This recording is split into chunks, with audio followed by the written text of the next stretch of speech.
பெண்களும் இளைஞர்களும் தன் வாழ்வை இன்றைக்கு சீரழித்துக் கொண்டிருக்கிறான். அப்படிப்பட்ட ஒரு நிகழ்ச்சி தான் இன்றைக்கு நம்முடைய வீதிகளிலே குழந்தைகளோடு பெரியவர்களோடு பார்க்க முடியாத முகம் சுளிக்கின்ற பிக் பாஸ் என்கிற நிகழ்ச்சி. அந்த 25,000 பேரில் 15,000க்கு மேற்பட்டவர்கள் ஜார்க்கண்ட், பீகார், உத்தரப்பிரதேச மாநிலத்தைச் சேர்ந்தவர்கள். சிறப்பு ரயில் என்று சொல்லக்கூடிய ரயிலிலே வந்து இறங்கி நம்முடைய தாய்மார்களுக்கும் படித்து வேலை வாய்ப்பு இல்லாமல் காத்திருக்கிற உங்கள் பிள்ளை பேரர்களுக்கு கிடைக்க வேண்டிய வேலை வாய்ப்பை அந்த வட இந்திய இந்திக்காரன் கைப்பற்றிக் கொள்ளுகிறான்.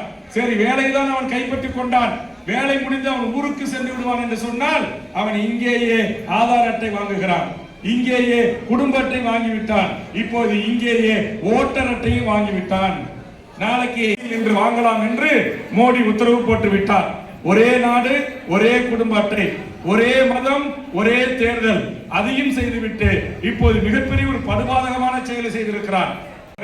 இங்கே அமர்ந்திருக்கக்கூடிய தமிழ்நாட்டு உறவுகள், நீங்கள் என்ன சாதியாக இருந்தாலும், எந்த மதமாக இருந்தாலும், எந்த கட்சிக்காரர்களாக இருந்தாலும், உங்களுக்கு கிடைக்க வேண்டிய அந்த வருமானத்தை எல்லாம் இன்றைக்கு வடநாட்டு கும்பல் அபகரித்துக் கொள்ளுகிறார். அபகரித்துக் கொள்வதோடு மட்டுமல்லாமல் நம் வீட்டு பெண்களையும் எனக்கு கட்டித்தாருங்கள், நான் அவளை காதல் செய்கிறேன் என்று சொல்லுகின்ற இடத்திற்கு அவன் வந்து நிற்கிறான். அதோடு அவன் நிறுத்திக் கொண்டானா? அதோடு அவன் நிறுத்திக் கொள்ளவில்லை.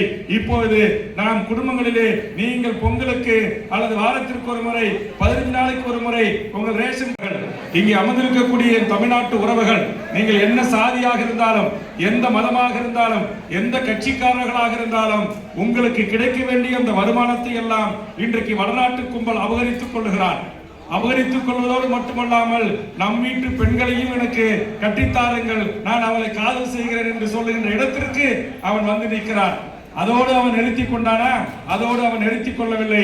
இப்போது நாம் குடும்பங்களிலே நீங்கள் பொங்கலுக்கு அல்லது வாரத்திற்கு ஒரு முறை, 15 நாளைக்கு ஒரு முறை உங்கள் ரேஷன் கடைகள் என்று சொல்லக்கூடிய நியாய விலைக் கடைகளிலே உங்கள் குடும்ப அட்டையை பயன்படுத்தி நீங்கள் வாங்குகிற